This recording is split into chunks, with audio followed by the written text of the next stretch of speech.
Eu gostava muito de Nova Serrana antiga, mas eu adoro a Nova Serrana de hoje. Sabe por quê? Porque a Nova Serrana antiga era muito bonita. Quem fala com você que Nova Serrana era muito mentira? Tá? Era gostoso não ter violência? Era. Era gostoso a gente conhecer todo mundo? Era. Mas é muito melhor a Nova Serrana de hoje.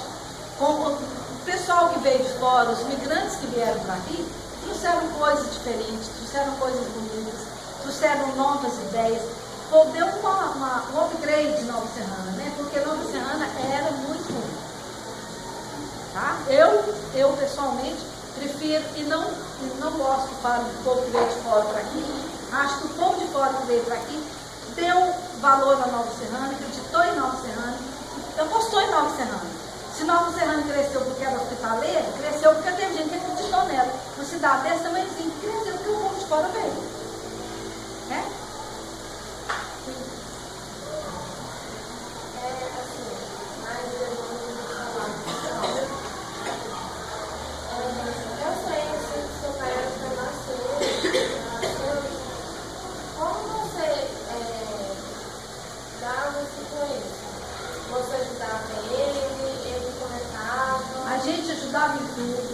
Pessoas que estivessem muito doentes, trazer na minha casa, a gente tinha que ajudar a fazer curativo, a gente tinha que ajudar a dar remédio, a gente tinha que visitar a Vila Vicentina, a gente tinha que pelo menos uma vez por mês correr a Vila Vicentina para visitar todos os doentes, conhecer todo mundo.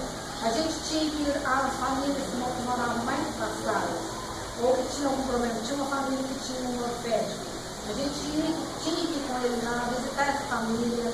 A gente tinha que receber em casa qualquer pessoa. Então a gente conviveu com o pessoal como se fosse uma família. Então, para mim era normal, natural. Eu achava que todo mundo era assim, né? Até o dia que uma vizinha nossa foi almoçar. Minha casa, nós somos 8 irmãos. Então a vizinha nossa foi almoçar lá em casa. E quando ela sentou, que a mamãe deu o prato de comida, tinha uns 6 ou 7 meses de fora e nós. Quando a mamãe deu ela o prato de comida, o papai chegou. Aí ela falou assim, ai, o que você está fazendo aqui? A mãe falou assim, a casa dele, ela jogou o prato e falou assim, não quero comida, vai, não, vou embora. Então, o dia que eu vi que ele fazia uma coisa diferente dos meus pais, foi esse dia. Então, para mim era natural, para mim todo mundo fazia aquilo. Eu só vivia daquela maneira. Né? Você falou daquele negócio que teve muita influência de quem veio de fora, assim. Como você imagina Nova Serrana se o pessoal de fora não tivesse tido contato? Nova Serrana hoje seria aquele povoado pequenininho, do mesmo jeito que foi, né? Do mesmo jeito que era naquela época. Ou seria um lugar pequenininho, assim, do tipo do Leandro, né? Quem conhece Leandro Ferreira? Nova Serrana era mais ou menos, era menor do que o Leandro. Então, se não tivesse ido, seria, Nova Serrana seria daquele jeito. Nova Serrana, então seria tipo um cercado um pouco mais evoluído. Um pouco mais evoluído. Agora deixa eu contar um fato que eu descobri, só uns 4 anos atrás, quando eu fui fazer um histórico para a APAI. Nesse histórico da APAI, a APAI se chama Fausto Pinto Martins. Fausto Pinto Martins era filho do Coronel Pacífico Pinto da Fonseca. Fausto Pinto da Fonseca. Era filho do Coronel Pacífico Pinto da Fonseca. E o Fausto era uma pessoa muito simples. Ele não deu conta nem de tirar carteira, porque eu tinha dificuldade. Mas ele era uma pessoa muito especial. Ele era muito caridoso. Ele não teve filhos, mas ele toda a vida quis que Nova Serrana crescesse, toda a vida incentivou. O terreno onde foi construído o ginásio foi doado por ele, foi todo doado por ele. E quando foi construída a rodovia, na década de 60, a 262, a rodovia não ia passar em Nova Serrana. A rodovia ia passar lá no Leandro Ferreira. Aí o Fausto Pinto, como tinha dinheiro, tinha influência, e ele tinha amizade com um senador, ministro da educação na época, Gustavo Capanema, que era de família de Areias, tinha mudado para Itani, e tinha virado senador e ministro, político grande. Ele foi atrás desse político e pediu para ele passar a rodovia. Aí passou. O que provocou o crescimento de Nova Serrana foi a rodovia ter sido pertinho de Nova Serrana e ter sido colocado em CEMIG na década de 70. Antes disso, Nova Serrana não, sem a energia elétrica e sem essa rodovia, Nova Serrana tinha ficado parado no tempo, né?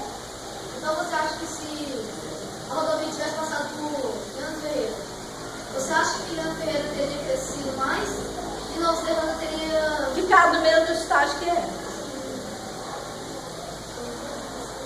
Então são curiosidades, né? as pessoas do povoado na época não proporcionavam nenhuma mudança, não tinham nenhuma ideia para tentar. Como não tinha, a coisa mais importante que é o quê? Dinheiro. Como não tinha dinheiro, tinha as fabriquetas, mas eram fábricas pequenininhas. Mas não tinha nada que dava alguns. Tinha só as fazendas. Porque Nova Serrana atualmente ela é considerada a cidade dos calçados. Eu imaginei que desde sempre tinha fábrica, ou então o que girava a cidade. Tinha fábrica, mas eles fabricavam era só botina, como eu já falei, e um sapatinho de criança, até no final, até 1970. 1970 instalou a CEMIG, aí começaram a surgir as fábricas, e aí começou a aparecer máquinas, entendeu? Tudo era muito artesanal, mais do que é hoje. Até 70 era tudo feito à mão, tudo costurado com máquina de pedal, porque não tinha eletricidade para mover, não tinha nem frisa, tudo era polido à mão, tudo era feito à mão.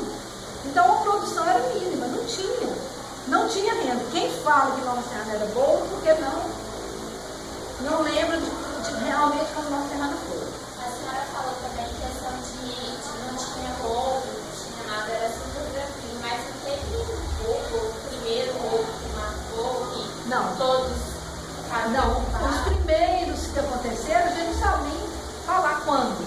Quando apareceu um roubo aqui, né, Maria? Já era bem mais recente, né? Bem recente. Na década de 70, antes de 70, não tinha isso não. Não tinha não. O máximo que tinha, você lembra do Vitor? Quem conheceu o Vitor?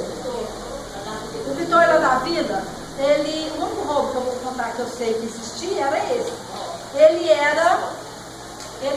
Vocês assistiram o filme do Padre Libério? É aquele cara que fez o papel de Padre Libério. Ele era meio... Ele não era muito normal. Ele tinha alguma síndrome, que a gente na época não falava o que era. Um transtorno. Ele não aprendeu a ler. E a família dele era muito pobre mesmo. Tinha uma senhora que morava na rua, hoje na rua de Guimarães.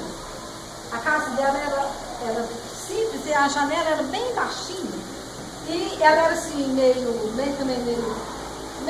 lerdinha. E ela tomava conta de 3 irmãos. E ela, todo sábado, ela arrumava galinha, matava galinha, limpava, punha na vasilha e punha na janela. Todo sábado o Vitor chegava lá e roubava aquela galinha e levava para casa dele. Então o roubo que tinha era esse. Agora, quando eu era criança, teve um homem de Nova Serrana, que mudou para Belo Horizonte e estuprou e matou uma mulher em Belo Horizonte. Ele ficou preso muitos anos. Então, quando ele vinha para Nova Serrana, a gente falava assim, fulano tá aí, a gente não podia sair de casa. Porque todo mundo tinha medo dele. E não era gente fora, não, era gente aqui. Certo? Então, quer dizer, a violência que eu me lembre são essas assim. E teve um outro senhor que matou a esposa, porque descobriu que ela estava tendo um caso com o capataz dele. Ele matou com tiro. Mas isso eu tinha um ano de vida, só sei de contar, né? Então, mas são coisas que nem foi aqui, foi lá na Rio. Então, são coisas que marcaram um pouco, porque era uma coisa muito extraordinária.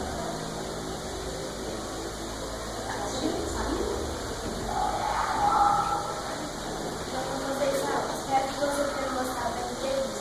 Quando casei pela polícia, eu estava na era da meta de coração. E você vai tirar um pouquinho do seu tempo para nos ajudar. Sua história é muito interessante e divertida. Obrigada. Com Deus, um beijo de toda a família. Eu posso fazer uma pergunta? Pode. Eu acho que assim. E eu tenho uma dúvida.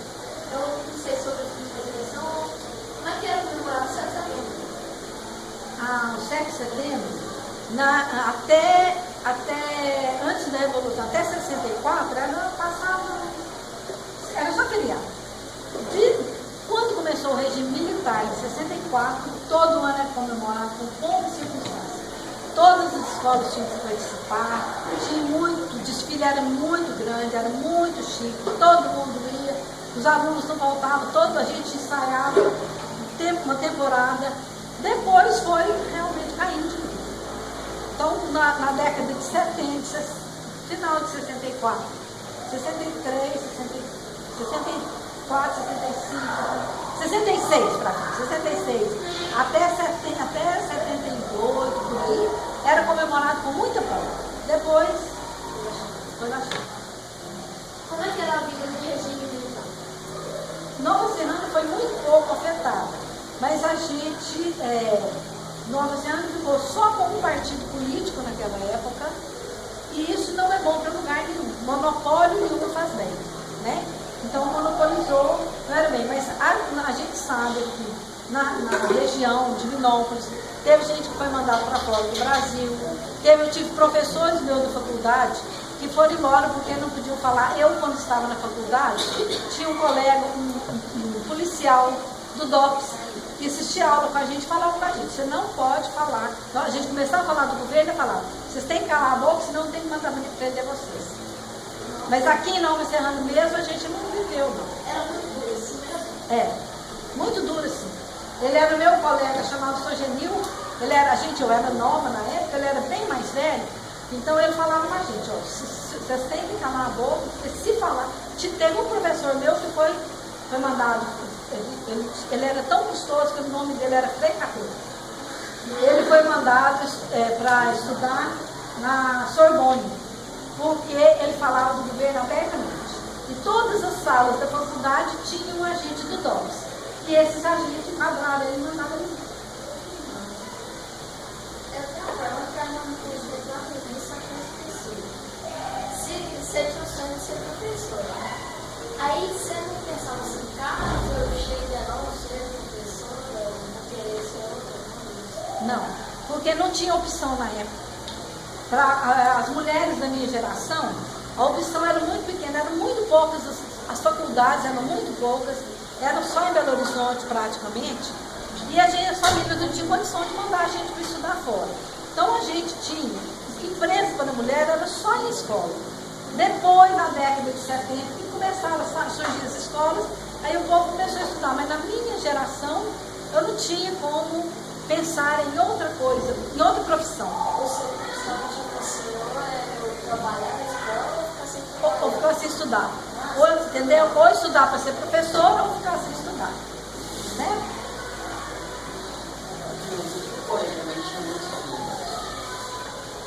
Bem, primeiro que não existiam os anticoncepcionais, existiam os contraceptivos de hoje. Não existia camisinha, não existia DIU, não existiam os anticoncepcionais, né? Então não existia como prevenir.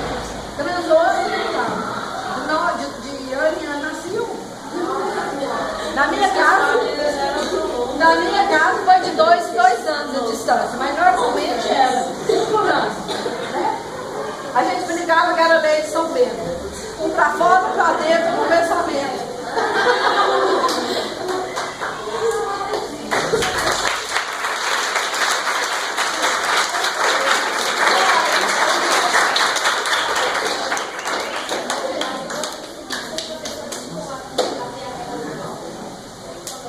Não, só na mesa. Não tinha palmatória, não. Batia na mesa só. Batia a régua com força na mesa. Ô, gente, eu adorei vir, sabe? Eu adoro escola.